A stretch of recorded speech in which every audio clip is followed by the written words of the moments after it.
I think I probably spent around $1,400 on Ubers in 1 month. And this refund that I got paid for it for the entire thing because I chose to believe, I chose to have faith. Welcome to the Psychology and Manifestation Podcast with your host, Sudane Firestar. Discover how to tap into the power of science and spirituality, the practical and the magical, to create the life of your dreams on your terms. Let's get into it. Hey love, welcome to the first official episode of Psychology and Manifestation with your host, Sudane Firestar. I am so happy you're here and I'm so excited to finally be on the mic with you. So the first episode is about how to stay calm and motivated when things seem to be going wrong. So if you follow me on Instagram at Sudane Firestar, you know that I declared the month of August the month of ease and flow. And the origin of this is actually from a business program that I'm currently in with one of my favorite spiritual mentors, Michaela J. So I'm in a business mentoring program with her for 6 months and I joined at the end of July. And so she was saying as part of one of our challenges for posting more on Instagram to kind of create a theme for the month of August. And so there was just this one day where I was like, yeah, this is going to be the month for ease and flow. And to be honest with you, this month has not been easy or flowy so far. But that's okay because we're only halfway through the month and I know that the better it gets, the better it gets. And that I have a whole nother couple weeks or 2 to 3 weeks when things are just going to get even better. But this is the perfect opportunity for me to be honest with you because on the social medias, people generally want to show everything when it's glamorous and everything is perfect, but I'm all about being authentic with you. So when things are amazing and they're incredible and they're popping off, then I'm going to show up here and I'm going to talk to you about how incredible life is. And when things are more challenging, I'm going to share those moments with you too, because I think that we need that more than ever. Like people really showing up and being vulnerable and being honest when things aren't perfect, because that's just a part of life and the life that we're living. So today I'm going to talk to you about what to do when you're feeling overwhelmed, right? How are you going to stay calm? How are you going to continue to believe that things are always working out for you? And how are you going to lean into the things that sustain you so that you can come out on the other end of the storm being fully intact and being glowy and happy? So when you're feeling overwhelmed, and you're, for example, you could be short on time. You may want to get rid of the things that seem like extras or they may seem like they're not essential to you. So like when you're really busy, you kind of want to maximize the use of your time. So that might be the time where you're like, you know what? I have so much to do. Like I can't take this lunch break. I don't have time to do my exercise. I don't have time to meditate. Like, I'm going to sleep less. I just need to order some quick fast food because I'm just in such a rush. So I'm going to eat that pizza instead of, I don't know, that chickpea salad. But basically those are the times where you might want to cut back on doing the things that you would typically do to care for yourself because you feel like your time is limited or you're just feeling really down, right? Like when things are going wrong, that can be a time where you start to feel more anxious, or sometimes you start to feel more deflated when you feel like you're trying your best and things are not working out right away the way that you hoped that they would.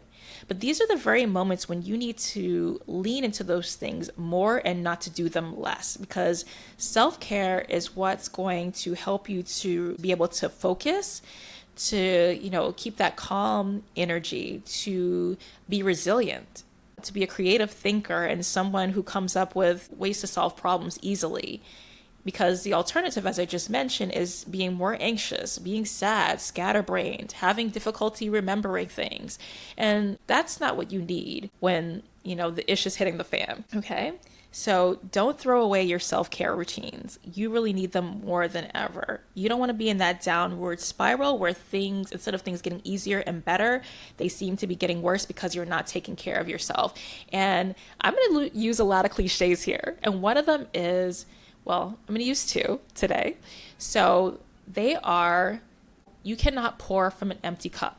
You really need to fill your cup first, because when there's nothing left, that's when you feel burnt out. And you can't continue to thrive when you feel burnt out. The other one is to put the oxygen mask on yourself first, right? Because when you don't have oxygen and you can't breathe, there's just no way that you're going to be able to show up for anyone else around you or anything else around you, right? So these are the moments where you really need to prioritize your self-care. So to drive this point home, I'm going to tell you a story about something that happened to me almost a year ago, or around this time of year in 2024. I had managed during the pandemic to start to create or design my ideal work position at that period in my life. And this is pre-mommyhood. So I have a 3-year-old daughter. And before becoming a mother, I had kind of cultivated the peace that I wanted in my life and the harmony, and created a position that would be ideal with me, where I had these amazing colleagues. I really loved working with them. I really loved my workspace. So I had done a lot of spiritual work and I've taken a lot of practical steps to create this ideal position for myself at that time in my life. But then once I had my daughter, there were a number of things that were no longer working for me. And one of them was how far away this position wound up being from where we moved to. And it just was no longer really compatible with my daughter's, once I put her in daycare, it was no longer compatible with her daycare schedule. So there were just like a number of logistical things that were just creating a lot of friction on the day to day. And towards the end of last spring, going into the summer, I really needed something to change. I wanted something different. So I wound up telling the people that I was working for that I was going to be looking to transition into a new position. And, over the course of that summer, I was kind of wishy-washy, and that's one of the reasons why things started to go wrong. So rather than focusing on just like one direction, I had like 3 potential ideas for how I could make things more convenient, and 3 different routes that I could take for a new job opportunity. And when you're not clear with the universe and you're sending out mixed signals to the universe, you're going to get mixed results, or you're going to wind up living life by default. And what it means to live life by default is that you kind of just go wherever the wind blows you. Wherever the wind takes you, that's where you're going, because you are not very clear on what it is that you're asking for. So that was my problem, that I had 3 different ideas and I was not fully committed to or giving my energy to one of them when I was in the course of shifting and changing the course of my life. So I wound up being placed in a temporary position because even though I didn't renew with the schools that I was working for at the time, so backstory, I'm a school psychologist. In addition to being a coach, a personal development mentor, and an entrepreneur, I'm also a school psychologist. And so in terms of like the entity that I worked for, even if I didn't have a specific position, I still continued to work for that entity.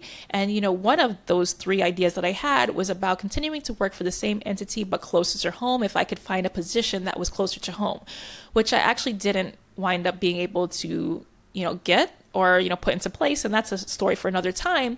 But I didn't have a position that was closer. So what happens is that the, organization can then place you wherever they want into temporary positions. So I still had a salary, I still had benefits, but then I kind of wound up by default in this placement where I didn't really get to decide where I was going to work unless I just wanted to completely quit.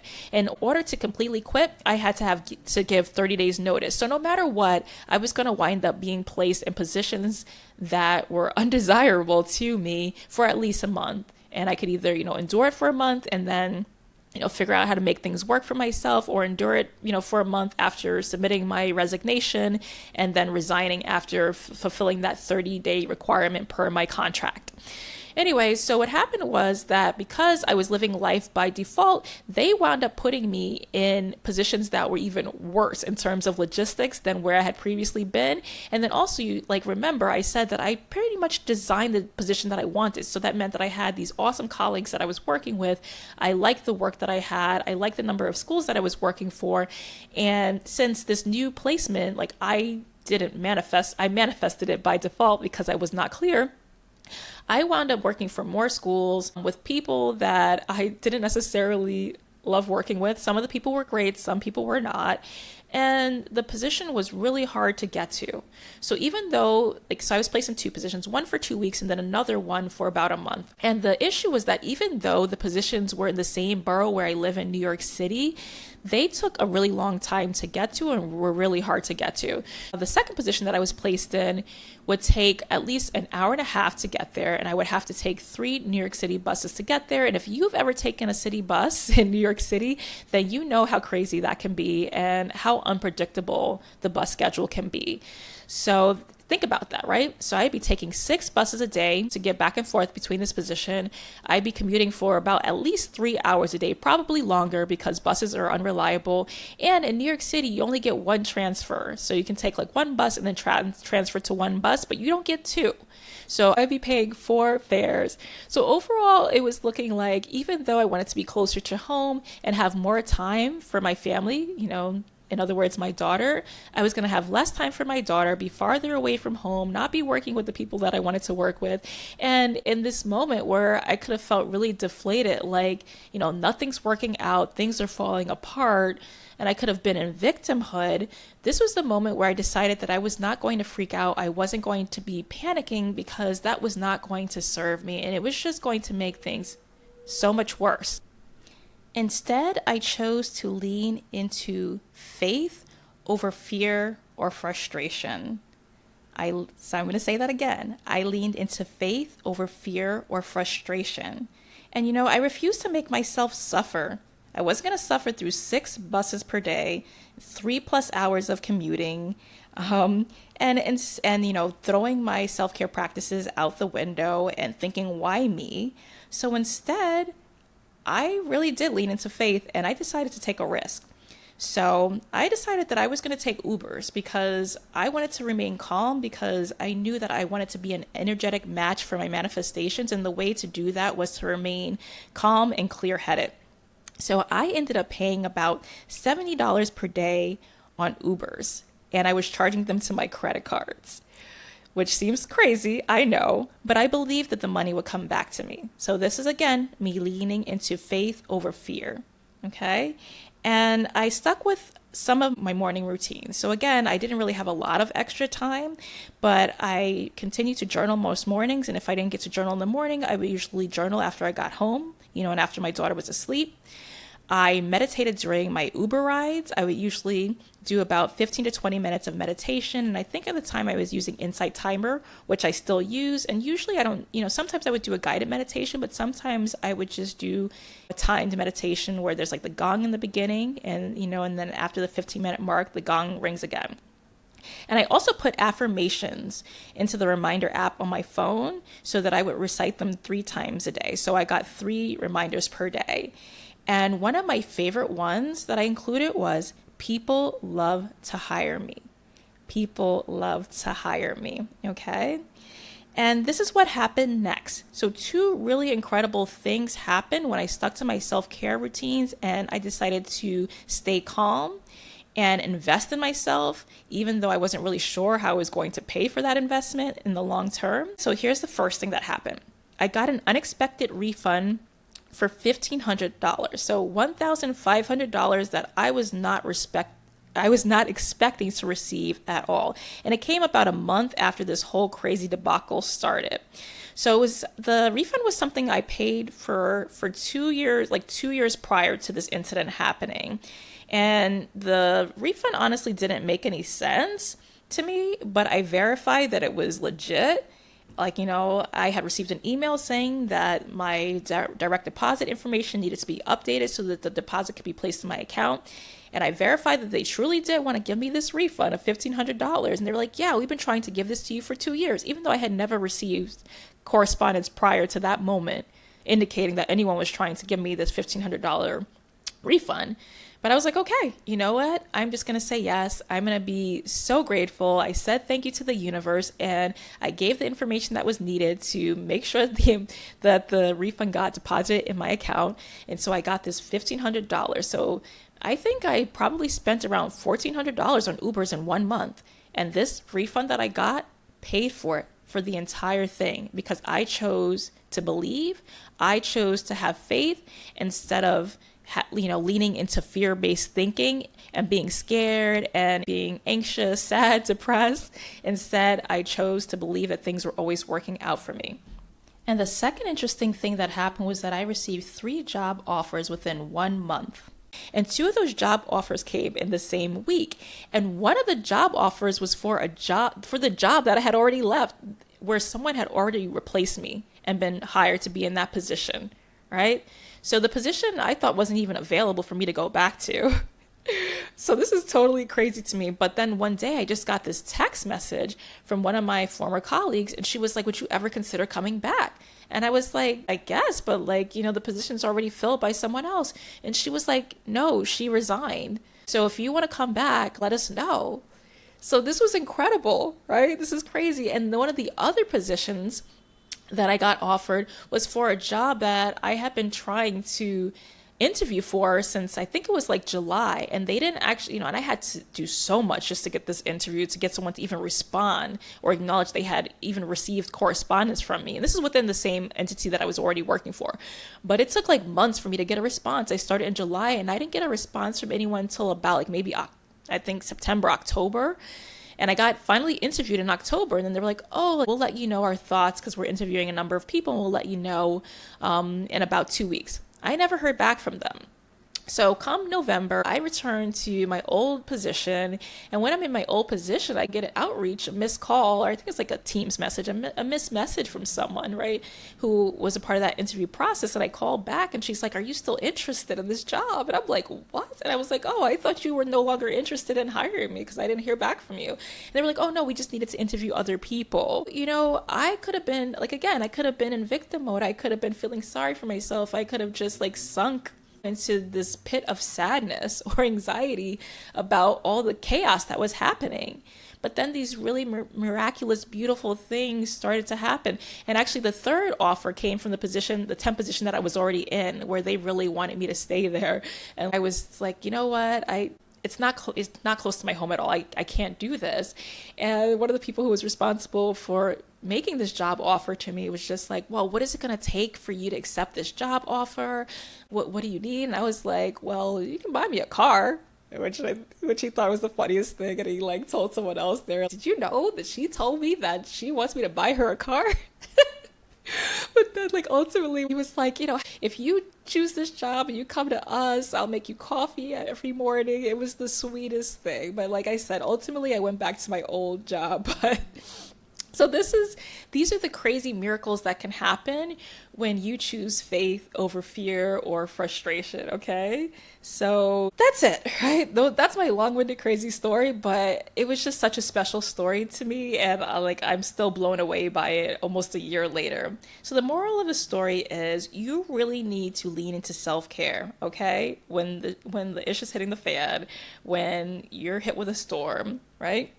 And it's really important to have your self-care practices and routines in place before the chaos starts. You don't want to be in the middle of the storm thinking about like, oh, now I got to go buy this umbrella. Like you want to have your umbrella before the storm kicks in. Okay, you want it to be a heavy duty umbrella, not one of these flimsy things that's going to blow inside out and fly away from you. Okay, so you want to have your self-care routine in before the chaos starts.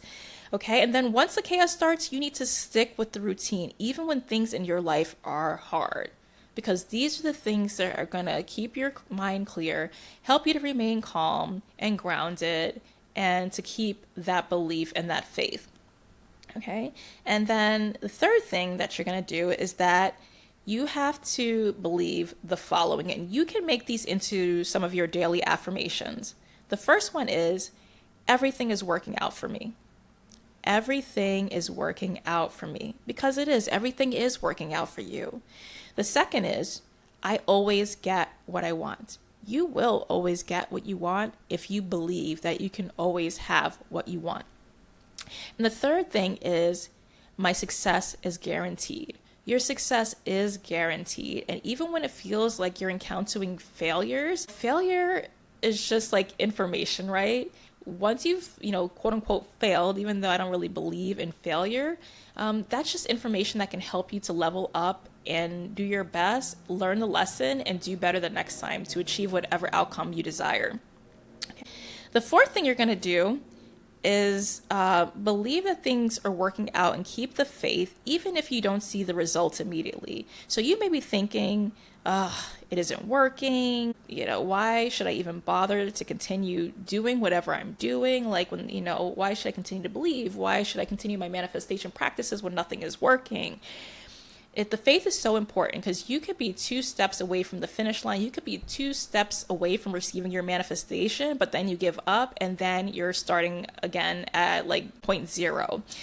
And you're starting back at the start, right? Instead of being 2 steps away from that finish line and about to cross it. So really keep the faith and keep your belief.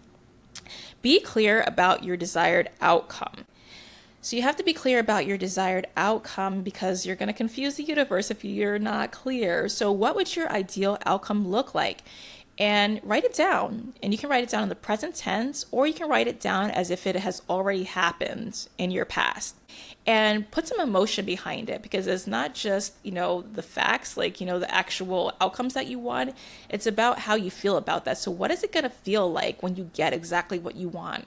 Are you going to be excited? Are you going to be jumping for joy? Are you going to be screaming? Are you going to be calling your bestie and be like, oh my God, I can't believe this happened to me. How excited are you going to be? You want to put that emotion behind it and feel the feelings now. And then also going back to what I was talking about being clear. So there's this book called Ask and It Is Given. It was written by Jerry and Esther Hicks on behalf of Abraham Hicks.